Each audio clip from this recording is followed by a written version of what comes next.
install C language, C or C++ language software, that is C compiler, C or C++ compiler in our system. So how to install it? जैसा कि आप लोग जानते हैं कि C या C++ के प्रोग्राम को जब आपको इंस्टॉल करना होता है तो उसके लिए आपको एक टर्बो C का या आंसी C या फिर जो भी आप कंपाइलर, किसी भी कंपनी का जो भी आप कंपाइलर यूज करना चाहते हो वो आप लोगों को उसका इंस्टॉलेशन फाइल या इंस्टॉलर आपको डाउनलोड करके रखना पड़ेगा। और फिर उसके बाद आप लोग उस इंस्टॉलर को या डाउनलोडर को डबल क्लिक करके जस्ट प्लग एंड प्ले का ऑप्शन चूज करके नेक्स्ट नेक्स्ट करके इंस्टॉल कर सकते हैं। ये सिंपल स्टेप्स है, सिंपल प्रोसेस है। Then after that you can execute or run your program, your C or C++ program. So one thing is that in Windows 8, 9, 10, if processor is 64-bit or 32-bit, it's depend your installation process. क्योंकि जैसा आप लोग अगर 32-bit है या 64-bit है, इसके ऊपर आप लोग कैसा एग्जीक्यूट करते हैं, आपका इंस्टॉलर जो है वो 64-bit या 32-bit दोनों ही को सपोर्ट करना चाहिए। नहीं तो क्या होगा कि अगर आप 32-bit वाला इंस्टॉलर यूज कर रहे हैं और वो आप 64-bit विंडोज 10 में आप एग्जीक्यूट करने चाहते हो, उसको इंस्टॉल करना चाहते हो, तो वो एग्जीक्यूट या रन नहीं हो पाएगा, इंस्टॉल नहीं हो पाएगा। So first of all I just click on the installer file. I am taken one Turbo C++ compiler for executing both C and C++ programs. And now right click and run as administrator. जैसे आप run as administrator करोगे तो actually यहाँ पे already install करके दे रहा है, क्योंकि मैंने अभी जस्ट इंस्टॉल किया हूँ इसको। ओके, कोई बात नहीं, अपन उसको पूरा रिमूव कर देते हैं, ठीक है, क्योंकि आपको मुझे दिखाना है कि कैसे यूज करते हैं। तो आपको क्या करना है, देखो मैंने रिमूव कर दिया हूं, अभी मेरे सिस्टम में कोई भी कंपाइलर सी का नहीं है। अब मैं रन एज एडमिनिस्ट्रेटर किया, अब ये मैंने एक नया एक डाउनलोड किया हूं,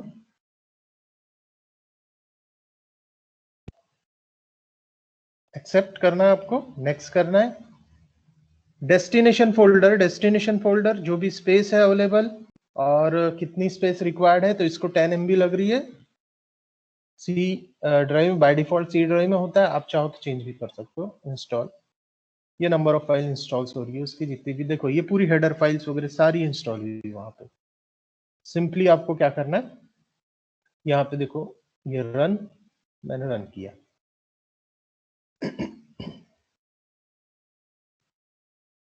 प्रोसेस हुआ, इफ ये आ गया आपका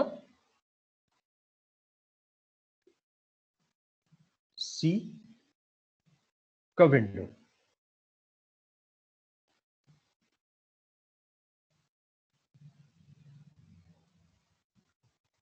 देखो यहाँ पे एक पहले से प्रोग्राम बना हुआ है,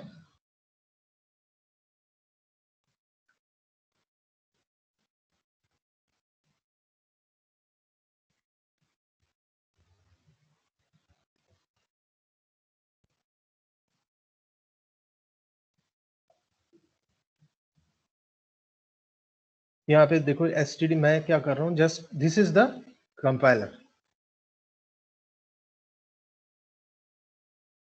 तो ये क्या है, पूरा एक कंपाइलर है जिसको एडिटर कहा जाता है। अब मैं इस पूरे सिस्टम में पूरे सी के कंपाइलर, इस एडिटर को आपको शॉर्टली एक्सप्लेन करता हूं। देखिए सबसे पहले यहाँ पे 3 डॉट्स हैं, repaint desktop, grep, turbo assembler, turbo debugger, turbo profiler, क्योंकि मैं यहाँ टर्बो का यूज कर रहा हूँ इसलिए। देन उसके बाद file, new, open, save, save as, save all, change directory, print, DOS, quit, then edit, cut, copy, paste, clear, show, clipboard, search में फाइंड। आप बहुत बड़ा आपका प्रोग्राम है तो आप फाइंड वाइंड सब सारी चीजें कर सकते हैं। गो टू लाइन नंबर पे आप जंप कर सकते हैं, run, control F9, compile, compile करना अल्टर प्लस F9, फिर उसके बाद डीबग का एक ऑप्शन है, कैसे आप ब्रेक पॉइंट्स लगा सकते हैं, टॉगलिंग कर सकते हैं, इंस्पेक्ट कर सकते हैं, वैल्यूएट कर सकते हैं, सारी चीजें। देन प्रोजेक्ट, अगर आप पूरा आपका सी का सॉफ्टवेयर को प्रोजेक्ट के फॉर्म में डेवलप करना चाहते हैं तो वो भी आप कर सकते हैं। ऑप्शंस है यहाँ पे, डायरेक्टरीज है, इन्वायरमेंट है, सेव कैसे करना, लिंक कैसे करना, लिंकर, लाइब्रेरियन में अगर आप बहुत ज्यादा डीपली जाना चाहते हैं तो फिर उसके लिए ये वाला प्रोग्राम एग्जीक्यूट होता है। विंडोज है, विंडोज में मैसेज आउटपुट कैसा आएगा आपका, कौन से स्क्रीन में आप दिखाना चाहते हो, कैसे कलर में, आपको लग रहा है कि यहाँ पे ये ब्लू कलर है, बाय डिफॉल्ट है, आप चाहो तो, आपको नहीं पसंद तो आप दूसरा कलर यूज कर सकते हैं। वैसे आप पूरा ओवरऑल सेटिंग कर सकते हैं। और यहाँ हेल्प भी दिया हुआ है, टॉपिक सर्च इंडेक्स, इसमें पूरे हेल्प फाइल मिल जाएगी आपको, क्या है। जैसे वाइड, अगर वाइड को मैंने यहाँ पे सिलेक्ट किया और इसको राइट क्लिक किया तो मुझे वाइट की डिटेल मिल गई सारी। वाइड क्या है, एम्प्टी डेटा टाइप है, when used as a function return type, void means the function does not return a value, simple है। और ये जो यहाँ पे जो डॉट ये ग्रीन में दिया है, इसको मैं क्लिक किया तो वो गायब हो जाएगा, मीन्स वो क्लोज का वर्क करता है। अब मैं यहाँ पे फाइल में गया, अब मुझे नया प्रोग्राम करना है, न्यू में गया, ये आ गया। तो बाय डिफॉल्ट यहाँ पे नो नेम 00.cpp आया, मुझे उसको अल्टर एफ, या सॉरी सबसे पहले क्या करूंगा, इसको फाइल में गया, सेव एज, सेव एज में मैं क्या कर रहा हूं, उसको नाम दे देता हूं टेस्ट डॉट सी। जैसे ही नाम दिया ये आ गया टेस्ट डॉट सी। F5 अगर प्रेस करते हैं तो ये हो जाएगा फुल स्क्रीन, और फिर से F5 प्रेस करते हो तो जो भी आपके प्रीवियस है वो भी दिख जाए, जैसे यहाँ rainbow dot C, test C दिख रहा है। अब नाउ सबसे पहले देखिए, अब इसको मैं कैसे एक प्रोग्राम, सिंपल प्रोग्राम बनाता हूं। तो सबसे पहले मैं देता हूं यहाँ पे हैश इंक्लूड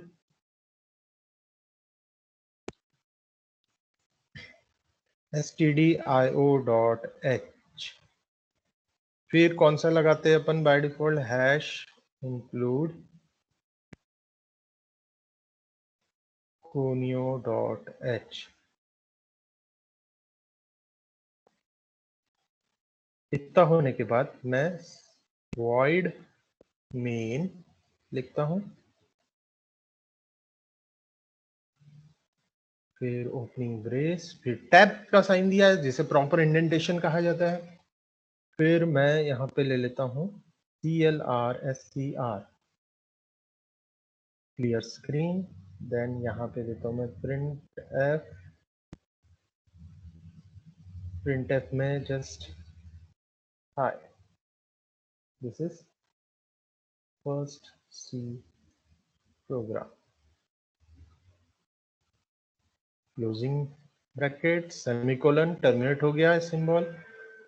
अब मैंने स्पेलिंग मिस्टेक कर दी है, मैंने यहाँ पे अभी प्रिंट एफ मैंने जानबूझ के मिस्टेक किया, इसको बाद में देखेंगे। गेट सी एच,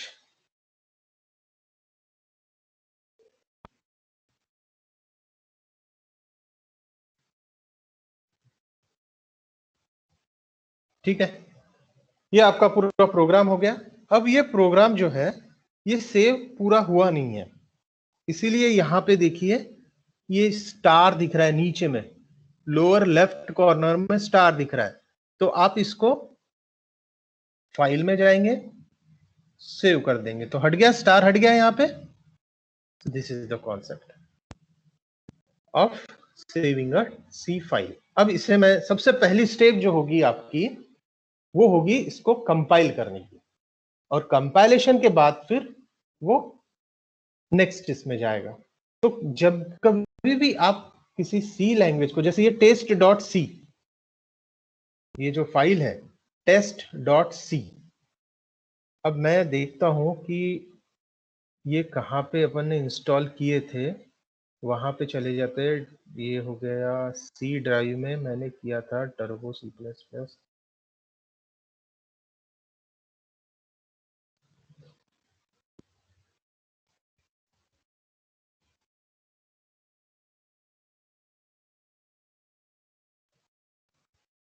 देखिए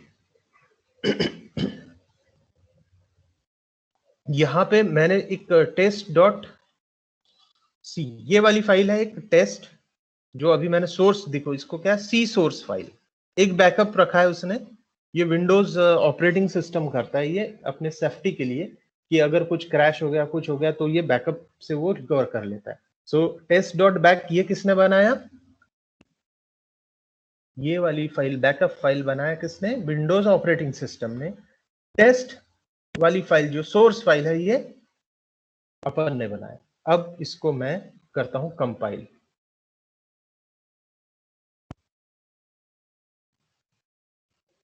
ठीक है, आ गया फुल स्क्रीन पे अपन। अब इसको अपन अल्टर सी करो, या तो फिर सीधा कंपाइल या ऑप्शन पे गए, अल्टर F9, अल्टर सी करके आप कंपाइल पे डायरेक्ट ओपन हो जाएगा। जैसे कि मैं यहाँ पे अल्टर सी किया तो ये विंडो फिर से आ गई, और यहाँ पे आपको कंपाइल या ऑप्शन करना है।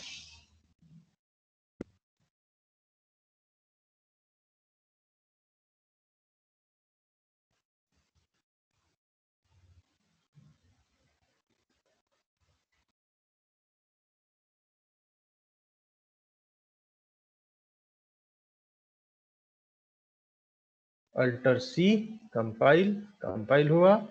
अब यहाँ पे देखिए मेन फाइल आपकी टेस्ट डॉट सी एडिटर है, फिर यहाँ पे टोटल फाइल 463 दिखाता है। कितनी फाइल दिखा रहा है, 463। अब 463 का मतलब हो गया आपकी लाइन ऑफ कोड कितनी है, 2 3 4 5 6 7 8, टोटल 8 लाइन है, और यहां दिखा रहा है 463।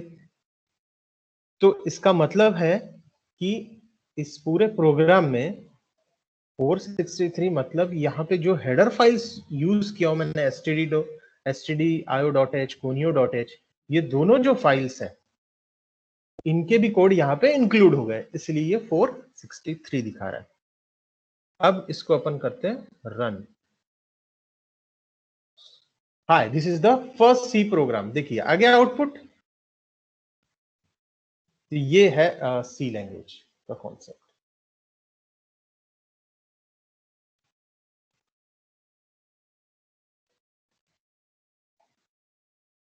तो अब इसी प्रोग्राम में अपन कुछ और थोड़ा सा नया करते हैं। अब मैं आपको ये दिखाता हूं कि ये प्रोग्राम में वो कैसे, कहां से स्टार्ट करता है। तो मैं इसके लिए F9 प्रेस करता हूं। अब मैं इसको ट्रेस करता हूं, मीन्स अब मेक करेंगे, प्रोग्राम मेक करेंगे। अब लेकिन मेक करने से पहले मीन्स आपको पूरी प्रोसेस कैसे, ये एग्जीक्यूशन कंपाइलर कैसे वन बाय वन स्टेप्स को फॉलो करता है। So in this program, if you compile, then compiler will follow, or we can say the compiler will first find out the main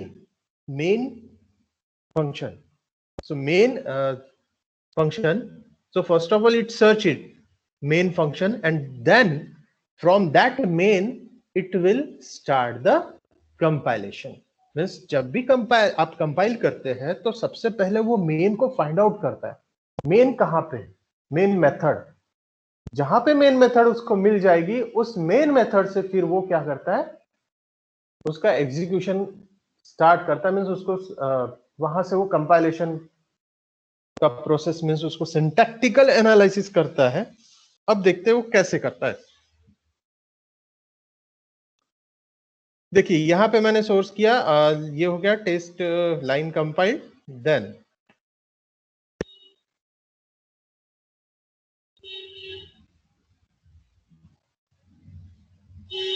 देखिए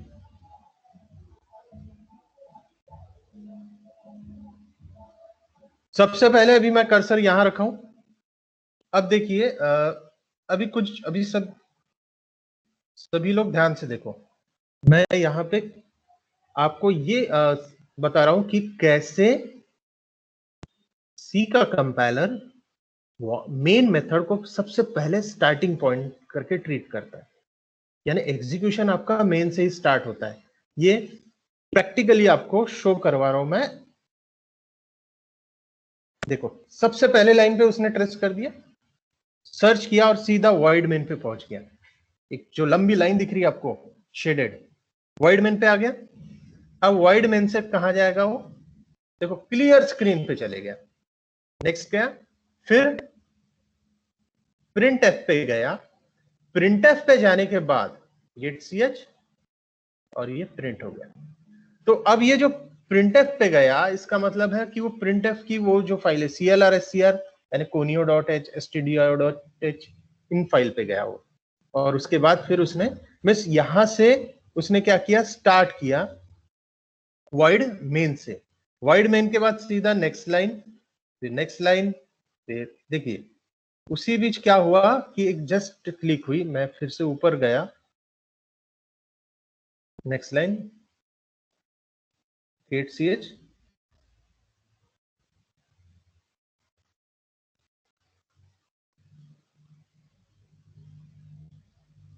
this is the process. और अब मैं आपको बता रहा हूं कि अपन ने सबसे पहले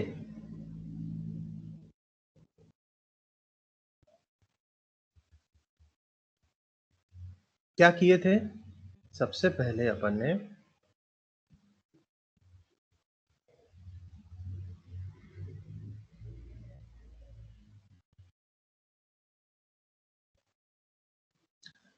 सी की सोर्स फाइल बनी थी और एक बैकअप बनी थी। अब इसी के साथ एक और फाइल बनेगी आपकी, जिसे .obj फाइल कहा जाता है। यानी टोटल 3 फाइल डेवलप होती है जब भी आप कोई सी का प्रोग्राम एग्जीक्यूट करते हैं। एक टेस्ट की, बस जो अपन ने सोर्स फाइल का नाम दिए, देन उसके बाद test.obj, मैं आपको यहाँ पे लिख के बताता हूं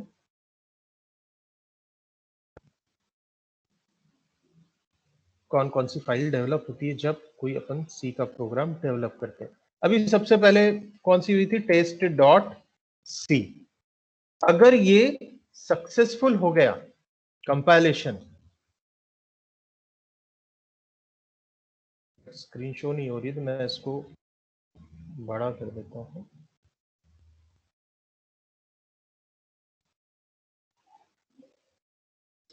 test.c, इसे कौन सी फाइल कहा जाता है, सोर्स फाइल।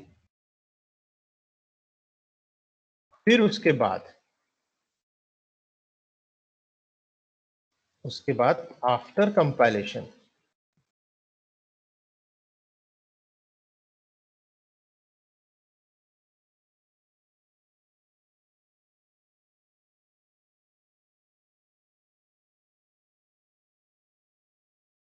अगर कंपाइलेशन सक्सेसफुल है तो दूसरी एक फाइल बनेगी जिसे कहा जाता है test.obj। ये कहलाती है ऑब्जेक्ट फाइल, और ये object file close to machine होती है। फिर उसके बाद अब ये जो है कंपाइलेशन प्रोसेस करने के लिए आपको कंपाइल करना जरूरी है। कंपाइल करना जरूरी है। फिर उसके बाद इसको आपको रन करना है।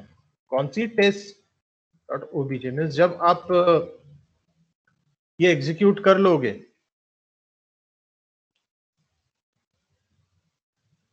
मीन्स कंपाइलेशन हो जाएगा तो test.obj बन जाएगी फाइल। सबसे पहली फाइल कौन सी आपने बनाया, test.c सोर्स फाइल। ये कौन क्रिएट करता है, यूजर। ठीक है, user will create this source file. Source file also called as code file which contains source code of the C programs. It means you write code in that file. Then after compilation is successful, so what to do in compilation? Compilation check, first of all check all the statements you mentioned are syntactically correct or not, or it follows structured or not. Means जो compiler का काम रहेगा वो है memory allocation वगैरह, ये सब सारी चीजें तो करेगा, लेकिन आपका जो पूरा प्रोग्राम आपने डेवलप किया है, आपने जो टाइप किया है, वो सारा सी के स्टैंडर्ड के हिसाब से, सी का जो स्ट्रक्चर है, सी का जो सिंटैक्स है, जो फॉर्मेट है, syntax is also called as format, structure, and वो स्ट्रक्चर या फॉर्मेट में वो पूरा है या नहीं है, ये वो शो करवाता है, ये चेक करता है और फिर उसके बाद शो करवाता है कि is okay, now your file is और your source code is successfully compiled. After successful completion, test.obj file, that is object file, will create. अब जब ऑब्जेक्ट फाइल हो जाएगी, कंपाइल हो गया, थर्ड स्टेप में क्या करता है वो, ऑब्जेक्ट फाइल बना लिया. अब आप क्या करोगे, अब कंपाइलेशन हो गया, आपको सक्सेसफुल दिख गया, वार्निंग और एरर. अब वार्निंग और एरर में डिफरेंस है. अब वो डिफरेंस क्या है, देखिए, मैंने कंपाइल किया, यहां पे देखो लाइंस कंपाइल, ये तो आपको क्लियर हो गया कि नंबर ऑफ हेडर फाइल्स, उसमें 2 हेडर फाइल्स इंक्लूड है, इसलिए उतनी फाइल्स आ गई. अब यहाँ पे वार्निंग्स, टोटल वार्निंग 0 है, एरर्स भी 0 है.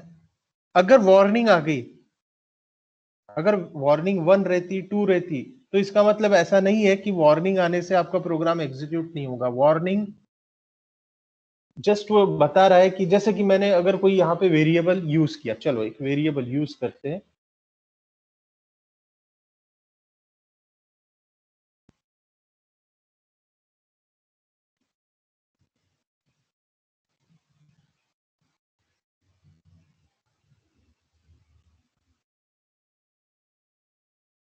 ठीक है. अब देखो यहां पे वार्निंग आ गई 1, एरर भी 1. अब कहां पे ये बोल रहा है, int c equals to 0, declaration is not allowed here, c is assigned a value that is never used. अब देखो यहां पे आपको एरर्स दिख रहे हैं, मैंने क्या किया, CLR SCR के बाद int c इक्वल्स टू 0 किया, तो उसने एक वार्निंग दिया, एक एरर दिया. अब दोनों में डिफरेंस क्या है, कंपाइलिंग टेस्ट डॉट सी, एक मैसेज आया. अब कैसा करेंगे अपन, तो एरर और वार्निंग में डिफरेंस क्या होता है कि अगर एरर आया तो आपका प्रोग्राम एग्जीक्यूट नहीं होगा, कंपाइल नहीं होगा सक्सेसफुल, और वो रन भी नहीं होगा. लेकिन अगर वार्निंग है तो वार्निंग जस्ट वार्न करना है कि आपने सी लैंग्वेज, सी का एक वेरिएबल डिक्लेयर किया जिसको यूज ही नहीं किया हो आपने, तो फिर क्यों दिया आपने. तो अब मैं ये एरर को हटाता हूं. एरर कैसे हटेगा, सबसे बड़ी गलती क्या हुई मेरी कि यहां पे मैं, ये डिक्लेरेशन सेक्शन नहीं है, मुझे ये एक्चुअली यहां पे देना था, इंट c इक्वल्स टू, यहां पे देना था. अब मैं कंपाइल करता हूं, एरर्स हट गया मेरा. मैंने क्या किया था कि डिक्लेरेशन सेक्शन में ना देते हुए उसके बाद दिया था, इसलिए वो एरर जनरेट हुआ. अब वार्निंग आ गई. वार्निंग क्या बोलता है कि आपने सी का एक वेरिएबल डिक्लेयर किया है जिसको आपने यूज ही नहीं किया है. अब यूज ही नहीं किए तो कोई बात नहीं, हमको करना था, हम नहीं यूज करना, नहीं करना, ये हमारा लुकआउट है, इसलिए आप उसको रहने दिए. अब मैं इसको कंपाइल किया, फिर से कंपाइल कर दिया, वार्निंग है, कोई प्रॉब्लम नहीं है, वार्निंग है तो जान दो, उसको मैंने रन किया, आउटपुट तो आ गया. तो वार्निंग आने के बाद भी आउटपुट तो जनरेट हो रहा है ना. तो ये डिफरेंस है वार्निंग और एरर्स का. एरर्स रहा तो आपको उसको हटाना जरूरी है, वार्निंग रहा तो अगर नहीं भी आपने हटाया, उसको वैसे ही कंटिन्यू किए तो कोई प्रॉब्लम नहीं. अब दूसरा एक और सवाल होता है कि लोग बोलते हैं कि CLR SCR क्या करता है, तो मैं उसका भी आपको लाइव एग्जांपल देता हूं. CLR SCR को मैं क्या करता हूं, कमेंट में लेता हूं. कमेंट कैसे, /* देखो पूरा आ गया, इसको एंड यहां पे ही करना पड़ेगा, स्टार स्लैश। ओके, कंपाइल किया, वार्निंग है अभी भी,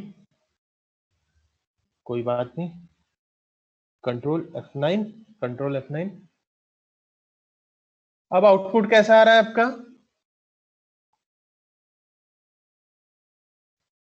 देखो दो दिख रहा है output, hi this is first C program, hi this is first C program. Enter किया, फिर से मैं कंट्रोल F9 कर रहा हूं, देखो बढ़ गया, पुराना वाला भी दिख रहा है। फिर से control F9, hi this is first line. कितने बार, जितने बार रन करूंगा उतने बार दिखते जाएगा। चलो करते जा रहा हूं मैं।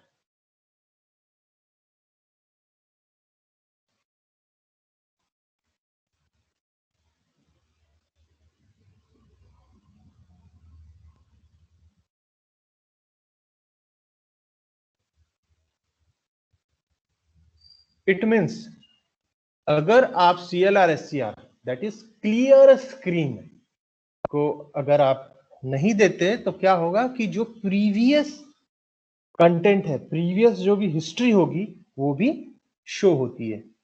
कैसी? और देखो यहाँ पे इतना सारा आ गया, इतने सारे आउटपुट, जितने जितने भी प्रीवियस आउटपुट है वो सारे यहाँ पे डिस्प्ले होते हैं।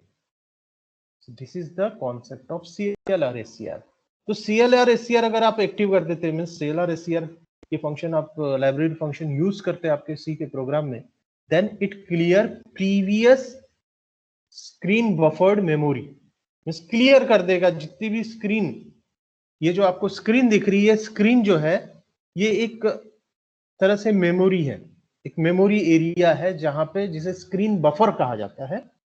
इसमें ये पूरा कंटेंट शो होता है, पूरा डिटेल्स यहाँ पे शो होता है, जो अपन रन करते जाएंगे, एग्जीक्यूट करते जाएंगे।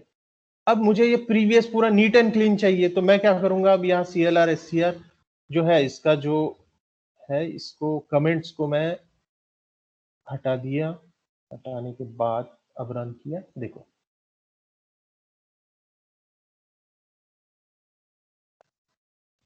all previous data removed by using library function CLR SCR.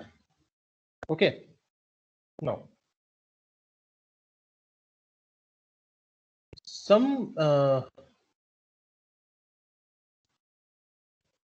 person says और बोल सकते हो maximum students are says GateCS is used to get the output. This is totally wrong. बहुत सारे लोगों का ये कहना है कि GateCS से आप क्या करते हैं, GateCS से आप स्क्रीन ये आउटपुट दिखाते हैं, जो टोटली रॉन्ग है। मैं इसको क्या करता हूं, कमेंट में लेता हूं। चलो अब क्या होगा, ठीक है, GateCH हटा दिया मैंने इस पूरे प्रोग्राम में। अब लोग बोलेंगे आपने GateCH हटा दिया तो ये प्रोग्राम तो एग्जीक्यूट ही नहीं होगा, मीन्स आउटपुट तो दिखेगा ही नहीं। हाँ नहीं दिखेगा ना, कैसे? देखिए सबसे पहले मुझे अल्टर सी कंपाइल करना पड़ेगा, 0 आ गया, आउटपुट की विंडो ही नहीं आई, आउटपुट शो नहीं हुआ। नहीं हुआ कोई प्रॉब्लम नहीं, मैं यहाँ पे जस्ट चेंज भी कर देता हूँ, आपको लगेगा कि वही वही आउटपुट दिख रहा है। कुछ भी टाइप कर दिया यहाँ पे,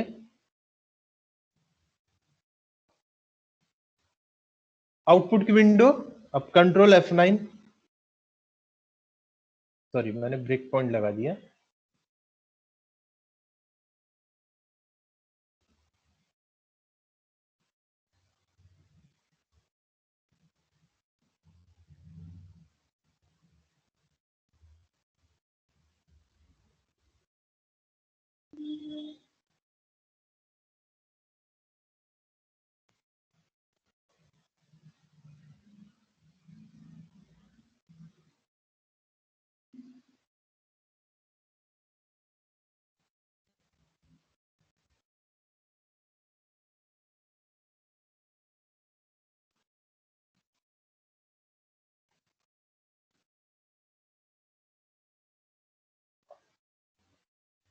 अब इसको कंपाइल करते हैं, alter C, up to date है, देन उसके बाद कंट्रोल 9।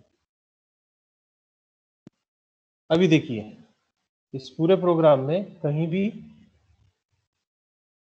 आपको आउटपुट नहीं दिख रहा है, तो इसके लिए आपको alter F5, simply alter F5 करना है। ये देखिए अल्टर F5 से स्क्रीन आ जाती है।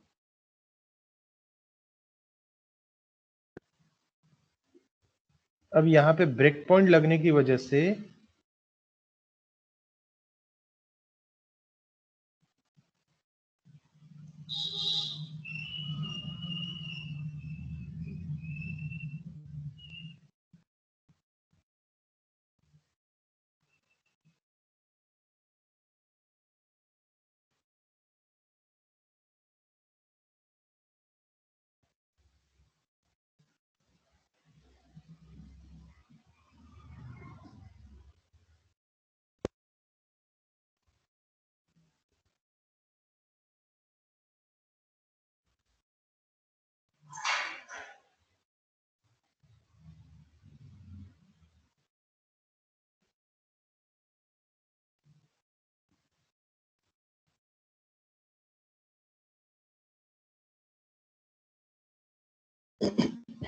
देखिए यहाँ पे ब्रेक पॉइंट लग चुका है, जिस कारण से वो उसके बाद वो जाने नहीं दे रहा है।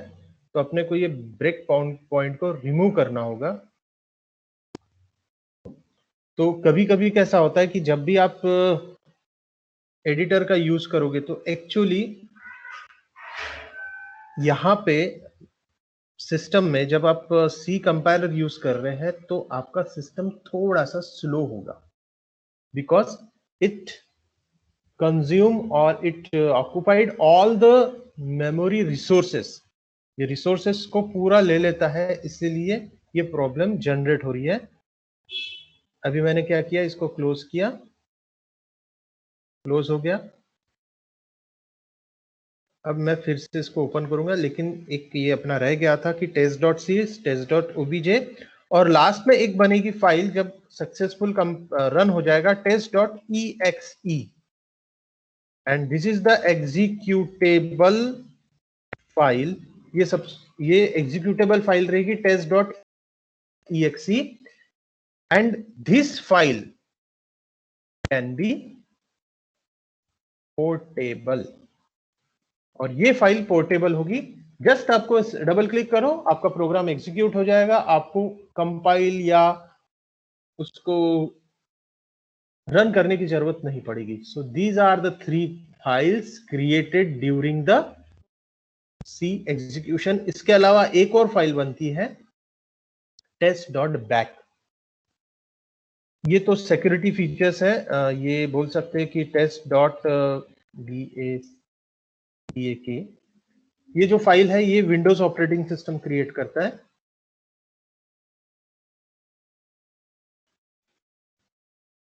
तो आपकी test.c, test.obj, test.exe, ये 3 फाइल सी कंपाइलर डेवलप करता है। अब मैं फिर से अब उस प्रोग्राम पे चले जाता हूं।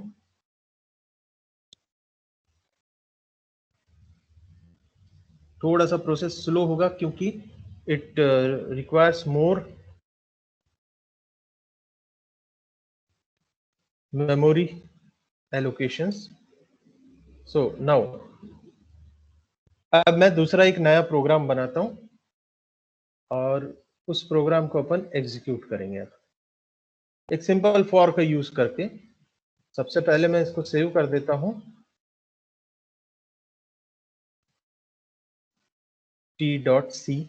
p.c से सेव किया, #include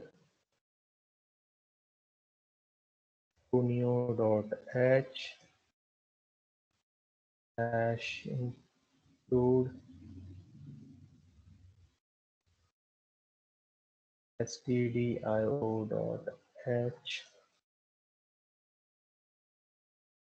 void main। एक और का लूप ले लेते हैं, इंट, उसके लिए इंट आई लगेगा आपका, ज्यादा हो गया कर।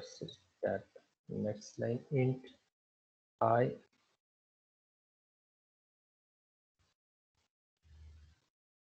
ठीक है, CLR क्लियर स्क्रीन कर देंगे। इसके बाद फिर एक लूप लगाते हैं, for I is equal to 1 semicolon I less than equals to 10 semicolon I plus plus हो गया। फिर उसके बाद ओपनिंग ब्रेस, और यहां पे मैं दे रहा हूं print F %d comma I। अब आप बोलोगे कि %d क्या क्यों दिए, तो %d क्या है, कंट्रोल स्ट्रिंग है, जिसका यूज है कि ये यहाँ पे सिर्फ डेसिमल नंबर सिस्टम यानी सिर्फ इंटीजर नंबर्स को ही डिस्प्ले करेगा। देन उसके बाद मैं फिर से एक देता हूं print F slash new line, next line के लिए क्लोजिंग ब्रेस गेट ch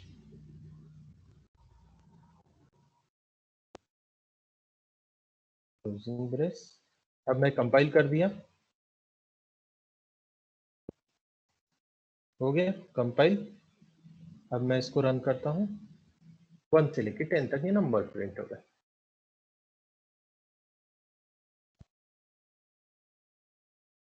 अब मुझे इसको 100 तक प्रिंट करना है, तो 100 तक हो जाएंगे। और इस स्टेटमेंट को मैं हटा देता हूं, और यहां पे कंट्रोल स्ट्रिंग में ही मैं एक स्पेस देता हूं, एक दो स्पेस दे देता हूं। क्या आप बोल सकते हैं कि चलो अपन दे देते, कॉमा लगा देते हैं, स्पेस देते अपन कॉमा लगा रहे हैं। कंपाइल किया, रन किया, ये देखिए 1 2 3 4 5 अप टू 100। अब इसको मुझे 100 को 1000 करना है, तो आप यहाँ पे 1000 कीजिए, और मुझे ये स्टार्टिंग जो है ये 100 से करना है, या 100 कर देते। कंपाइल किया और ये रन हुआ, ये देखिए 1000 तक प्रिंट हो गए फुल। अब मुझे इसकी जगह पे मुझे नंबर वगैरह नहीं प्रिंट करना है, मैं सिर्फ अपना नाम जपना चाहता हूँ, मैं सिर्फ अपना नाम ही रिपीट करना चाहता हूँ। तो मैं इसको रन कर देता हूँ, ये देखिए हो गया, पूरे नाम प्रिंट हो गए मेरे। So this is the concept of C program, यानी या बोल सकते हैं फॉर लूप का यूज करके आप नंबर ऑफ टाइम्स यूज कर सकते हैं, किसी भी स्टेटमेंट को एग्जीक्यूट कर सकते हैं, मीन्स रिपीट कर सकते हैं, उसको प्रिंट करवा सकते हैं।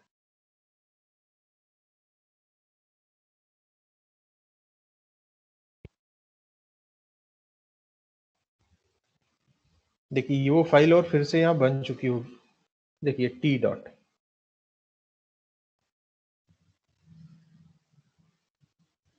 अब मैं आपको एक नंबर ऑफ जो फोल्डर्स होते हैं सी लैंग्वेज में, अलग अलग फोल्डर्स, उसके बारे में बता देता हूँ। ये BGI खासतौर पे ग्राफिक्स के लिए इसका यूज किया जाता है।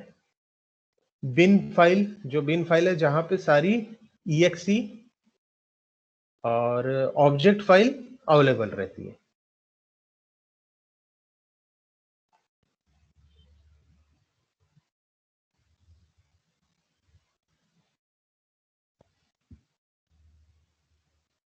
फिर क्लास लाइब्रेरी, ये देखिए इंक्लूड,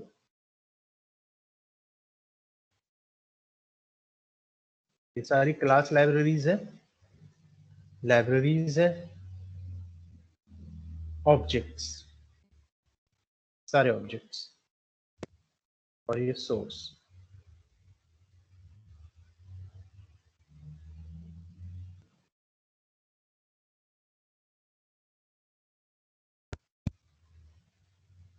डॉक फाइल डॉक्यूमेंटेशन जितना भी आपको जो मैंने आपको बताया था F1 प्रेस करके जो वो सारा इसमें रहेगा।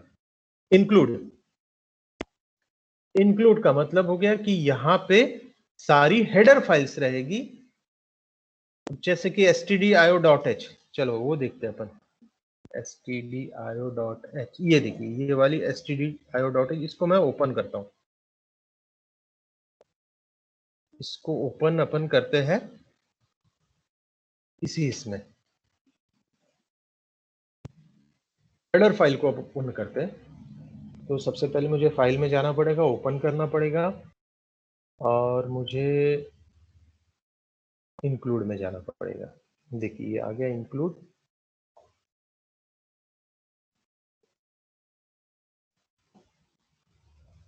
वैलिड डायरेक्टरी दिखा रहा है।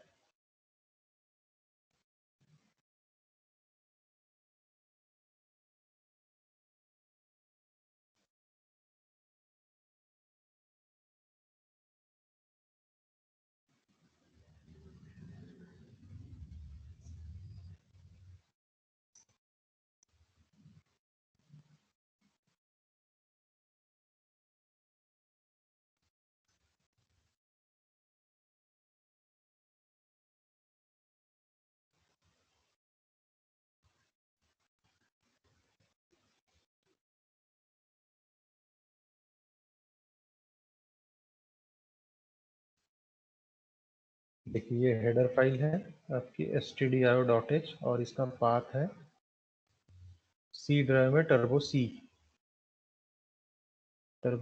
प्लस प्लस, फिर डिस्क, फिर टर्बो C3, फिर इंक्लूड। तो अपने को ये पाथ यहाँ पे प्रॉपरली देना पड़ेगा, अदरवाइज वो ओपन नहीं होगा।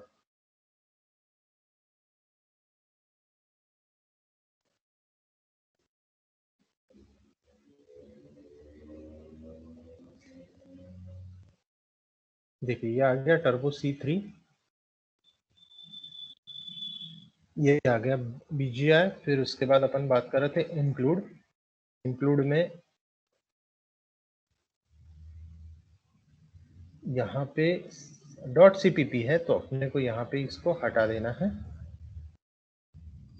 और इसकी जगह पे करना है .h। ये आ गई पूरी फाइल्स, और इस फाइल में आपको सर्च करना है तो stdio.h। तो s पे प्लीज क्लिक करेंगे तो s, ये आ गई stdio.h। So this is the std stream input output. देखिए उसका फुल फॉर्म क्या है, स्ट्रीम इनपुट आउटपुट। स्ट्रीम को स्टैंडर्ड इनपुट आउटपुट भी कुछ जगह पे कहा जाता है, बट वो स्ट्रीम इनपुट भी बोला जाता है। बेसिकली उसका नाम स्ट्रीम इनपुट। कुछ बुक्स में स्टैंडर्ड इनपुट भी दिया है। देखिए पूरा कैसी फाइल बनाई गई है, ये देखिए टाइप डेफिनेशन का जो कॉन्सेप्ट अपन ने पढ़े थे, ये सारी फाइल के जो कोड है वो कोड बनाए गए जितने भी इनपुट आउटपुट ऑपरेशन अपन सी लैंग्वेज में परफॉर्म करते हैं उसके। तो ये टोटल 237 दिखा रहा है, 237 लाइन्स है यहाँ पे बीच में।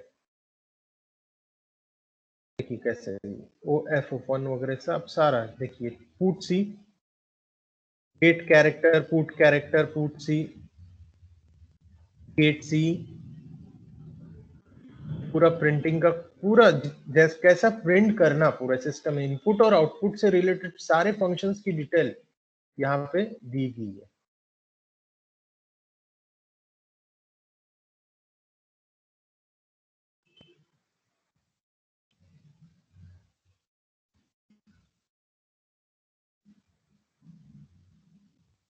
But this is a pre compiled, पहले से बनी हुई है,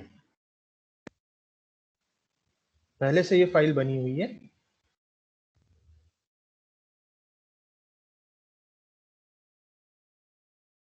इसे कहते हैं स्टैंडर्ड इनपुट आउटपुट या stream input output header file. अब अपन पुराने प्रोग्राम पे आ गए। तो this is overall about the C program. आप चाहो तो यहाँ से ब्रेक पॉइंट्स लगा सकते हैं, ट्रेस कर सकते हैं, जैसे कि लिंक, बिल्ड ऑल, मेक, आप रन करने के लिए कर्सर ट्रेस पॉइंट, जैसे जब इसके पहले जो अपन रेड लाइन में जो आ गया था, तो ये सब आप सारा कंटेंट उसमें एग्जीक्यूट कर सकते हैं। नाउ इसको क्लोज करना है तो आप क्विट कीजिए, अल्टर एक्स। ये क्विट हो गया, ये क्लोज हो गया। अपन अपने